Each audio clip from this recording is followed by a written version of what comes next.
Hey guys, Lewis here, and in today's video I wanted to talk to you a little bit more about the hormone fluctuations that happen during your menstrual cycle. If you're new here and you don't know who I am the owner of the Lemon Frog Fitness Company, and I've been helping women for well over 8 years now find confidence within their bodies, lose body fat, build muscle, and basically be able to achieve results that has always seemed to be eluding them before. And a big reason why I've been able to help these women is to understand their hormones more and the different effects that it takes on their body. They've always come to me knowing that certain times of the month they're going to have more cravings, they seem to have less energy, their performance in the gym goes down. They kind of understand that it's because of their period and hormones, but they don't actually know why that's happening and what hormones are causing these changes in their bodies. And once I've helped to educate them on why this is happening, they've been able to understand things a little bit more. They've stopped beating themselves up and making themselves feel guilty about having cravings or feeling more tired or whatever it is, because they understand the process behind it. And we've also been able to then manage them better because we've been able to plan for it in advance. So what I want to do is take all the information that I've shared with them and helped educate them to get the best results possible and give that information to you so you can start understanding these things a little bit better and ultimately achieve the same results as them. So what we want to talk about first is obviously the menstrual cycle. Now the menstrual cycle roughly lasts around 28 days.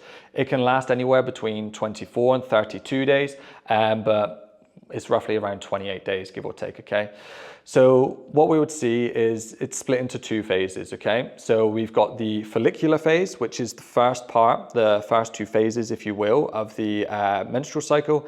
And then we have the luteal phase, which can also be split into a further two parts. So we have the early and late follicular stage. We have the early and late luteal phase. Now what you'll see here is at the start of the follicular phase, this is where the bleeding phase is. So when you're during that period, right? Then what we start to see here, the main two hormones we're going to be focused on in this video is your estrogen and your progesterone levels. What we can start to see is as we get a little bit into the follicular phase, we can start to see those hormones starting to rise. Particularly, we start to see your estrogen levels build up, right? Now, estrogen has a lot of positive effects on the body. It has a positive effect on your dopamine system, your serotonin system, and these are basically like our feel-good hormones, right? So usually around this time, like we're feeling energized, cravings are down, and also we're feeling good performance in the gym. And what you'll notice here, just before your ovulation, so ovulation marks the middle before we then go into that luteal phase, is this small line down towards the bottom here. This is your testosterone. Yes, women have testosterone too, it's just a lot lower. But what we do see is we see a little spike here. Now, what women mostly notice around this time is that their performance in the gym goes right up, and that's because the testosterone levels are rising. The reason your testosterone levels are rising here is because it's just before ovulation, so your body's trying to make you get pregnant, make you more horny, all that sort of stuff here. And a byproduct of that is you feel stronger and lifts go up, right? So as we can see that during the first phase of your cycle, estrogen is the dominating hormone here, and this is where women mostly tend to feel good. What we see after ovulation is we start to see this drop down a little bit more, right? And what we see more in the second phase is that progesterone starting to increase. Now, there is no good or bad hormone, but if we was to say there was a bad hormone, it would be more progesterone just because of the knock-on effects it has. So although we do see estrogen levels come back up a little bit, progesterone tends to cancel out those positive effects of estrogen. So when our dopamine was like being fulfilled at the start, serotonin, all that sort of stuff was feeling good, this tends to not happen so much in the second part of the cycle. And what now happens here is your body temperature increases, right? So you'll probably start to notice that you start to get a little bit hotter around this time. And when that happens, our body's actually burning more calories, right? So you can burn anywhere between an extra 100 to 300 calories per day. This is usually around 3 to 5 days before your period, something like that. And what we notice around this time is because your calorie expenditure is increased and your estrogen levels, so your feel-good hormones, are a little bit suppressed, this is where cravings shoot through the roof, right? Because we're burning more calories for one thing, but then also like our feel-good hormones are dropped a little bit as well. We feel a little bit more bloated, we don't feel so good, and that can just play on our mind a little bit more negatively. I'm saying our minds like I've got a menstrual cycle. I haven't, obviously, but you get where I'm coming from, right? So what happens around this time is this is where women really start to struggle, right? Because of these effects that start to take place.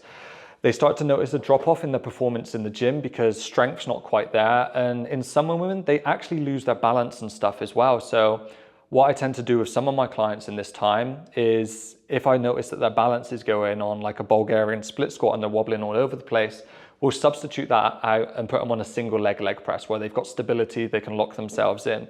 So these are certain things that we can basically look to change during this time. And also, let's say that you're eating in a calorie deficit, right? You're dieting at this time. Let's say you burn 2,000 calories a day and you're eating 1,600 calories a day, right? So that's your deficit during a normal time of the month. Then if you go into this later stage, so that luteal phase, when you're burning more calories because body temperatures increase, right? Like I said, that can be anywhere between 100 and 300 extra calories. So we were here for a deficit, right? You're eating this much, burning this much. If we then start burning more calories, look what's happened. We've created a bigger deficit. Not only that, but we've got higher cravings during this time. So what tends to happen to a lot of women is they try and keep dieting at this time while they're burning more calories and while their cravings are through the roof. So what I teach my clients to do is like, look, right now your cravings are through the roof, you're burning more calories. Let's add an extra 200, 300 calories to your diet for these 3 to 5 days when you're struggling, right? Because what we can do is with those extra calories, we can add in some of the foods that you're craving. If you're craving some chocolate, why not add like 100, 150 calories to your day of chocolate? You're burning more calories, you're still in a deficit, but we can actually plan your nutrition around these days a little bit more so it doesn't feel like it's hell basically, and you can stick to it a little bit better. For some of my clients who really struggle during this time, we will tailor their training right back. We might even just, instead of doing 4 days of training, we might drop down to 2. Instead of being in a deficit, we might increase their calories to maintenance. Because even if we're eating in a deficit for 3 weeks of the month and then having 1 week at maintenance, you're still in a deficit by the end of the month, right? So it's by understanding these hormone fluctuations and the impact that it has on your body that we can start properly planning for these times, right? Instead of feeling guilty and feeling like you're falling off the wagon just because your body's naturally increasing your hunger and your tiredness and everything like that, we can start to understand why this is happening, accept it for what it is, and be a little bit kinder to yourself, right? Because that's all you need during this time. We don't need to be beating yourself up and making you feel guilty. So as we can see that your body goes through different phases during this time. And I will say that it's not the same for every woman. I have some women come in who experience no changes whatsoever, absolutely nothing. We can train hard all the time.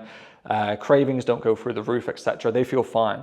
And then I have other women who don't want to get out of bed during that time of the month. They really, really struggle, right? And it's just being able to understand why this is happening so you can adapt it to yourself and adapt it to your needs, right? So yeah, again, by sharing this information with you, hopefully this starts to make sense of why these certain things happen. And also because we know like just before ovulation and stuff, so that second part of your first phase. So remember, we have 2 phases of your menstrual cycle. We have, and then we can break that down into almost like an A and B phase, if you will, in the first phase and the second phase. When we come to that second phase of the first phase, if that makes sense, this is probably where performance is going to be best in the gym. And we're also going to be at lowest risk of injury. That's something I didn't touch on actually. When we're in this later stage, we're actually at more risk of injury as well because of our hormone changes. So that's something to be aware of. But here, we're not so, at risk, if you will. So we can train harder, we can push harder and stuff. So this makes sense to be the times that you go for PBs, lifting heaviest weight and stuff. And as we start getting towards the end of your cycle, if you will, towards that later stage of the luteal phase, we can start tailoring things back a little bit if that's what you need, right? So yeah, hopefully by sharing this information, you can start to understand things a little bit more about what goes on during your menstrual cycle, what your hormones are doing during this time. And hopefully this image here showing you has helped you to understand that a little bit more as well. But like I said, I just wanted to share this with you because it's helped my clients out massively to understand their bodies, get the best results possible, and no longer feel guilty about these cravings and this fatigue and stuff. So yeah, if you've enjoyed this video, please give it a like. And if you want to get more information just like this, don't forget to subscribe to my channel, because I'll be posting tips like this every single week, helping you along your journey, helping you understand your body more, and helping you get more toned and yeah, healthier, happier, and achieve your best results. So thank you for watching this video, and I'll see you in the next one.